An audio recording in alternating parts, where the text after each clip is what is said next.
Cũng chừng thể trách không chọn ai đó hay mình đã có cái gì đâu. Người ta duyên nhiều tiền cao to muôn phần hơn anh, ôi rồi ôi chán luôn. Làm sao anh có thể có được người yêu xinh? Quá mạnh. Làm sao anh có thể biết cảm giác em lúc này? Chỉ anh mới thấy phút yêu đôi trong mắt em giờ này. Rất nhiều là mỗi ngày bên em là hạnh phúc, sao anh kia không quan tâm? Thằng kia có hứa sẽ chăm lo sẽ đón em mỗi chiều, dù cho biết đó có khó. Lúc vừa rồi anh nơi đây đang mơ vừa chờ đợi mãi.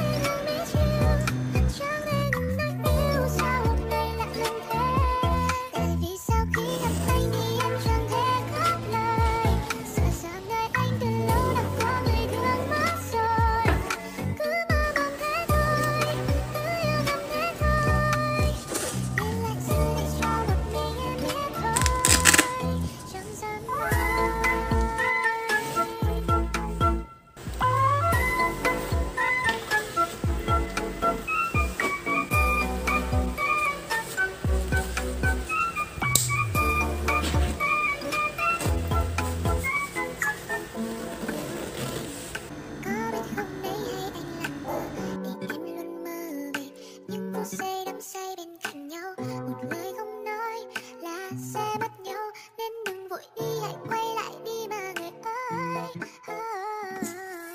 Đôi bàn tay em từ lâu đã chạm môi ai đắm rồi, hay là thôi ta chạm môi say chuyện tình yêu đến thôi. Lúc vừa rồi anh nơi đây đang mơ vơ chờ đợi mãi, vì dường như em đã fall in love mất rồi. Một ngày 24 giờ sao lại trôi thật lâu quá trời. I fall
해줄 거야. 난 그대로 알기 전에 like a photo. 시간은 근데 그렇지 않더라고. 이것들도 기억들을 같이 덮여. I see you 눈을 감아도 you know it's not normal. So you're not normal. Part of me girls like me don't cry. Girls like me pretend we don't cry. Girls like me don't cry. Girls like me pretend we don't cry. Tell me that you keep me safe and never let this fade away. Girls like me don't cry. Girls like me pretend that we don't cry. Lost in the city, both days I went right through all my options. Can't seem to keep my eyes bulged, I got tissues in my pockets. I'm sensitive, probably wanna. Và kể từ giây phút ánh mắt lần đầu là mày từng lòng chỉ biết nhớ mỗi em. Để từng cảm xúc khi ta chạm nhau. Khi đã tối đen, thật là chẳng thể giữ lý trí của mình. Không phải là một người mà biết lúc đó chỉ mới quen. Và anh không có nghĩ anh sẽ chìm sâu. Hai ta sẽ phải nhớ tên, chỉ là hơi bị mê em mà thôi. Lấy cặp mắt em bên luôn bờ môi. Không tập trung, anh chỉ đang thở trôi. Vì anh kia đây có mất luôn nên là trái Hà Nội. Bikini, ra hồ bơi. Yêu em là phải không giả dối. Say em không hiểu đâu là lỗi. Nhớ em thì không có nói thành lời. Và đêm ba con số one two three. Chỉ là sau đêm nay cũng không muốn đi. Tình yêu đôi câu đến như một chu kỳ. Và chỉ cần gặp nhau rồi có mấy kỳ. Và anh sẽ không thấy khi anh một mình. Còn sao là tâm trí khi anh nhớ em. Và anh đã biết cách yêu bản thân.